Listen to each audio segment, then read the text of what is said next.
پورا پورا ثبوت دیا کہ آپ لوگ ڈیزرو کرتے تھے اس پروموشن کو، کیونکہ کمپنی نے ٹوٹل 50 بائکس اناؤنس کی تھی اور ہمیں امید یہی تھی کہ شاید 30 یا 40 بائکس اچیو ہو جائیں گی، کیونکہ جن حالات سے اس وقت ہماری کشتی گزر رہی ہے اس میں کافی تیز موجیں بھی ہیں اور ہم لوگوں نے ایک بہت بڑے طوفان کا سامنا بھی کیا ہے، اور الحمدللہ مجھے اس پہ ایک شعر یاد آ رہا ہے کہ طوفان کر رہا تھا میرے عزم کا طواف، طوفان کر رہا تھا میرے عزم کا طواف، دنیا سمجھ رہی تھی کہ کشتی بھنور میں ہے۔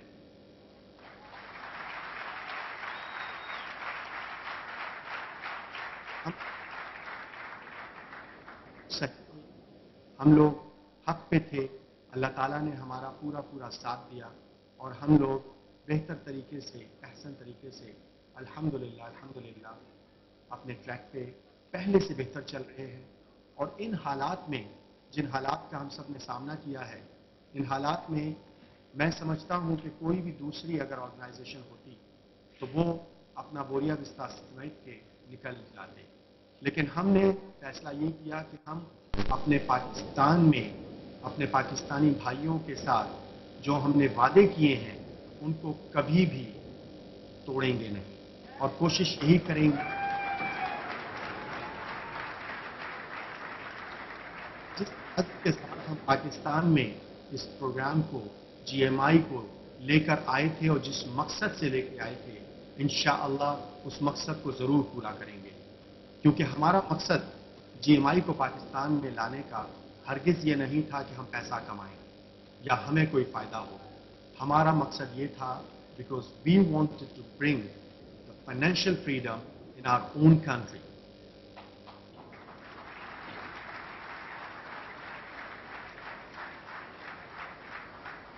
We have been working past 7.5 years in more than 29 countries, and alhamdulillah, we have achieved all of our dreams, and we have made a lot of people helping to achieve their dreams. So why not our own country? Why not Pakistan? This was the dream, this was the vision, and that's why we introduced GMI in Pakistan. اور آج جب ہم نے G M آئی کو introduce کرایا ہے تو ہم نے ایک بیڑا اٹھایا تھا اور اس مقصد کو لے کے ہم چلے تھے، اور اس مقصد کو ہم ہاف وے چھوڑ کر بھاگنے والوں میں سے نہیں ہیں۔ اسی وجہ سے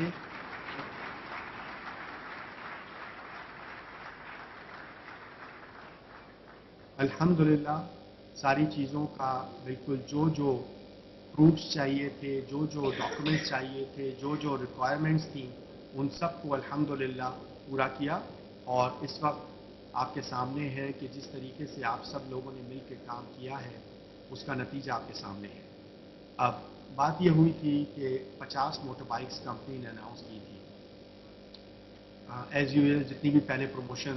آئیں اور کمپنی نے اناؤنس کی اس میں کبھی بھی ایسا نہیں ہوا کہ جتنی کمپنی نے نمبر آف پروڈکٹس اناؤنس کی تھی وہ ساری اچیو ہو گئی، لیکن اس دفعہ ہوا ایسا کہ ہمیں پہلے کی طرح یہی امید تھی کہ ایسا ہی ہوگا، لیکن جب کل لسٹ میرے پاس پہنچی تو میری حیرت کی انتہا نہیں رہی کہ 237 لوگوں نے اچیو کیا۔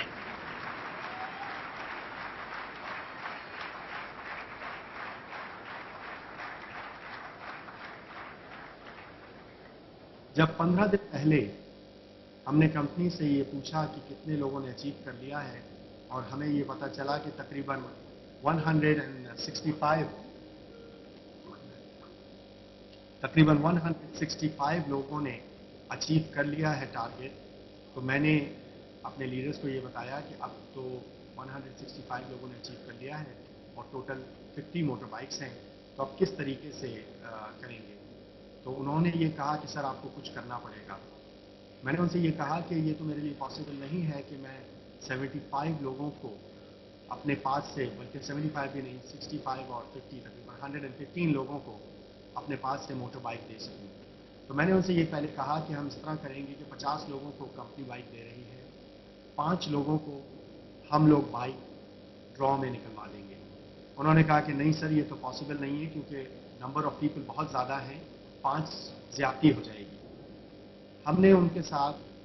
20 پہ ایگری کر لیا، لیکن اس کے باوجود بھی انہوں نے یہی کہا کہ اگر 20 لوگوں کو دے دیتے ہیں تو باقی کے 95 لوگ ڈس اپوائنٹ ہوں گے،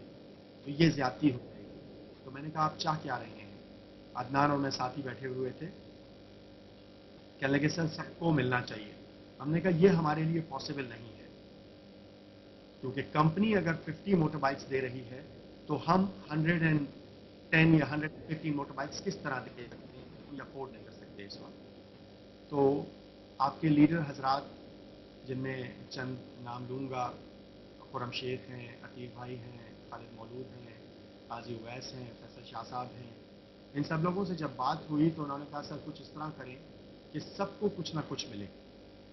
تو پہلے میں نے کہا کہ ٹھیک ہے میں ٹائرز کا انتظام کر لیتا ہوں، کسی کو آگے کا ٹائر اور کسی کو پیچھے کا ٹائر دے دیں گے، لیکن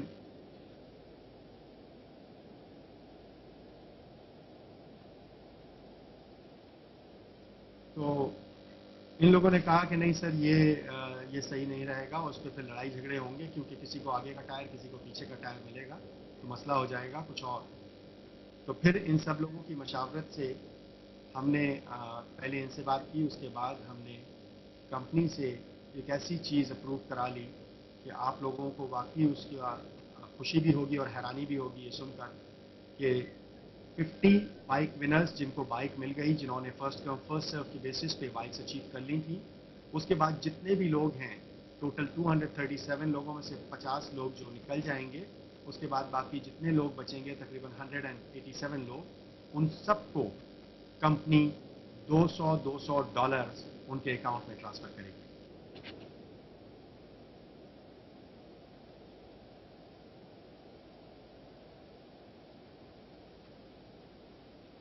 تو یہ سب اس وجہ سے ہو پایا کیونکہ آپ لوگوں کا جذبہ، آپ لوگوں کی محبت، آپ لوگوں کی ہمت، آپ لوگوں کی حوصلوں کو دیکھ کر ہم نے یہ سب الحمدللہ آپ لوگوں کی اپروو کروایا، اور انشاءاللہ تعالی آگے بھی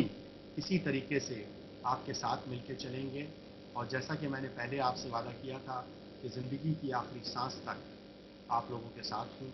جب تک جسم میں خون کا آخری قطرہ باقی ہے آپ لوگوں کے ساتھ ہوں اور جی ایم آئی میں ہی ہوں، اور انشاءاللہ تعالی آپ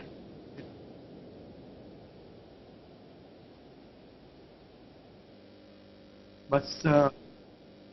ہوتا اس طریقے سے ہے کہ ہم لوگ اکثر کچھ چیزوں کو اوور سی کر دیتے ہیں اور اس وجہ سے ہم کو کچھ پریشانیاں اٹھانی پڑتی ہیں۔ ایک دفعہ ایک گھر میں ایک چھوٹے سے بل کے اندر ایک چوہا رہتا تھا اور گھر والے اس چوہے سے بہت پریشان تھے۔ اس گھر میں چوہے کے علاوہ ایک مرغی تھی، ایک بکری تھی اور ایک گائے تھی، اور میاں بیوی رہتے تھے۔ انہوں نے چوہے کو مارنے کا پلان بنایا، اس کے لیے ایک ریٹ ٹریپ لے کے آئے، وہ چوہے دان جو ہوتا ہے۔ چوہا اپنے بل سے دیکھ رہا تھا جب وہ گھر کا مالک چوہے دان لے کے آیا اور اپنی بیگم کو دکھا رہا تھا کہ اب میں چوہے دان لے آیا ہوں اور اس چوہے دان میں اس چوہے کو پکڑ کر اور ہم اس چوہے سے نجات حاصل کر لیں گے۔ جیسے ہی چوہے نے یہ پلان سنا، چوہا بھاگتا ہوا سب سے مرغی کے پاس گیا اور مرغی سے کہا مرغی مرغی گھر کا مالک چوہے دان لے کے آ گیا ہے۔ تو مرغی نے کہا مجھے اس سے کیا مطلب، چوہے دان سے مجھے کیا پرابلم ہے، تم سوچو اس کے بارے میں۔ چوہا بھاگتا ہوا بکری کے پاس گیا کہ بکری بکری مالک گھر کا چوہے دان لے کے آ گیا ہے۔ تو بکری نے کہا چوہے دان سے میرا کیا تعلق، تم سوچو اس کے بارے میں۔ بھاگتا ہوا گائے کے پاس گیا، گائے باجی گھر کا مالک چوہے دان لے کے آ گیا ہے۔ گائے نے بھی وہی جواب دیا کہ چوہے دان سے میرا کیا تعلق، تم فکر کرو اس کی۔ چوہا پریشان ہو کر اپنے بل پہ واپس چلا جاتا ہے۔ گھر کا مالک چوہے دان کو انسٹال کر دیتا ہے اس انتظار میں کہ چوہا اس میں رات کو پھنس جائے گا۔ چوہے دان میں کوئی چیز پھنستی ہے اور مالکن رات کے اندھیرے میں اٹھ کے آتی ہے دیکھنے کے لیے کہ شاید چوہا پھنس گیا ہے۔ تو جب مالکن قریب جاتی ہے اندھیرے میں تو اس چوہے دان میں ایک سانپ پھنسا ہوا ہوتا ہے جو اس کو ڈس لیتا ہے۔ جب اس کو ڈستا ہے تو وہ رونا شروع کرتی ہے، چیختی ہے، گھر کا مالک آتا ہے اور اس کو لے کے ہاسپٹل بھاگتا ہے۔ ہاسپٹل میں اس کی جان تو بچ جاتی ہے، لیکن وہ بہت زیادہ بیمار ہو جاتی ہے اور لاغر ہو جاتی ہے، کیونکہ زہر اس کے جسم میں پھیل چکا ہوتا ہے۔ اب اس کے لیے مالک کو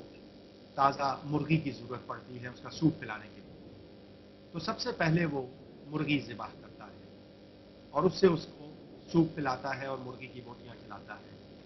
اب اس عورت کو دیکھنے کے لیے اس کے جب رشتہ دار آتے ہیں تو ان کی خدمت کے لیے وہ بکری ذبح کرتا ہے۔ بکری ذبح کر کے بکری کا جو کچھ بھی گوشت یا بریانی کھلاتا ہے سب مہمانوں کو اور رخصت کرتا ہے۔ چند دنوں میں عورت مر جاتی ہے